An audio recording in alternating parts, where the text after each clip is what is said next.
everybody. My name is Logan Elder, and today I'm going to be talking about rock climbing, the gear needed and where you would use that gear.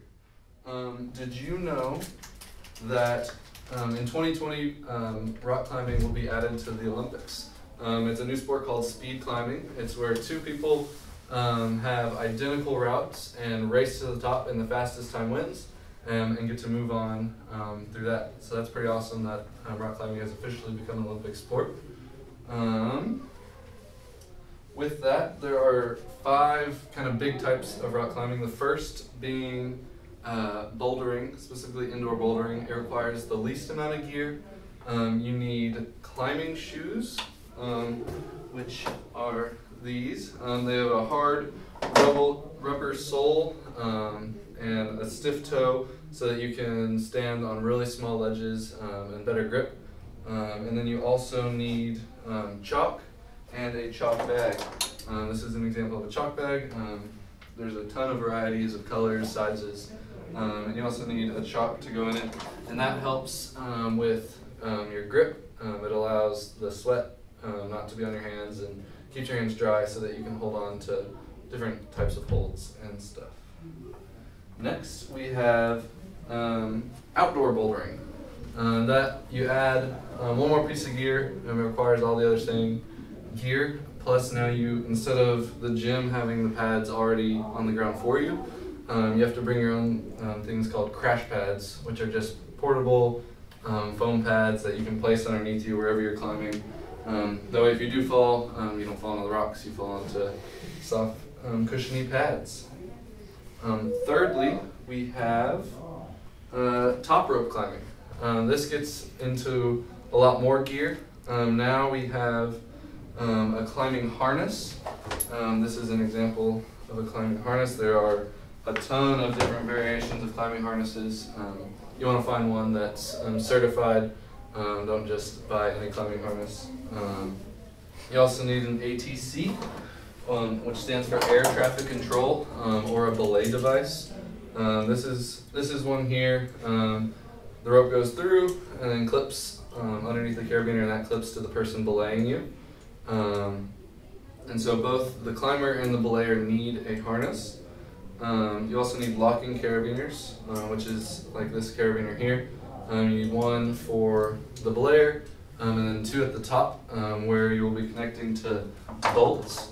With top rope climbing, you have these things called slings or runners, which are these. They vary in size and length, and you just use them to go from 2 different bolts using carabiners to come to one point, so it's stronger and safer having 2 connecting points at the top.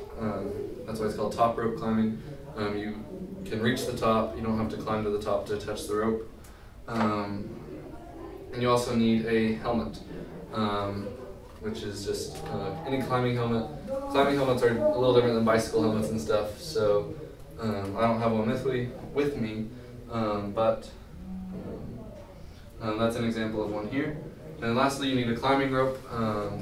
You need one that's called dynamic. It allows for a little more stretch. That way, if you do fall, it's not just catching you and jolting you. It has a little more give.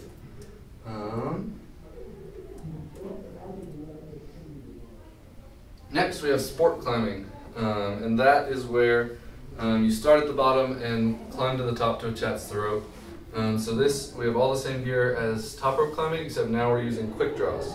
Quick draws are a piece of climbing gear with a carabiner on both ends. One is loose and allows the carabiner to flow. One has a rubber stopper and allows the carabiner not to move. And they'll both be facing the same way. You attach it to the bolt as you go up, clipping in a rope. As you can see here, he has one quick draw here and is making his way up and has attached the next one. That way, as you climb up, there's like safety catches, and you don't just climb all the way to the top without any type of safety halfway down. So like, you don't climb halfway and fall, you go all the way down. There's like usually like 6 to 8 feet intervals that you connect to bolts.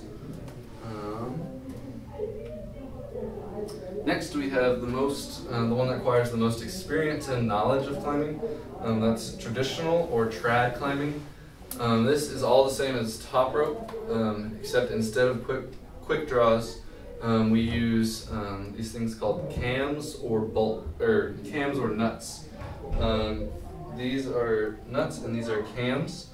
They take place of the quick draws by, instead of you clipping the quick draw to a bolt, you're putting the cams into cracks or crevices in the rock, and they secure. As you can see here, this is a cam put into a crack. And there's a carabiner on one side like a quick draw, however, on the other end, instead of being attached to a bolt, it's put into a crevice, and there's springs, or with the bolts it's just a wedge, and you clip into that as you make your way up in order to provide safety measures while you go up. And so, find a gym near you, find a group of climbing people. Climbing is an awesome way to exercise, it's a way to get outdoors.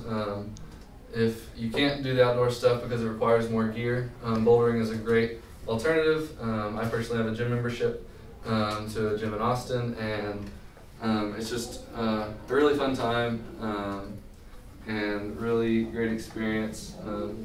I've had the opportunity to climb in many different places throughout New Mexico and in Texas, and it's just a really awesome thing, and I encourage everyone to get out there and give it a try. Thanks.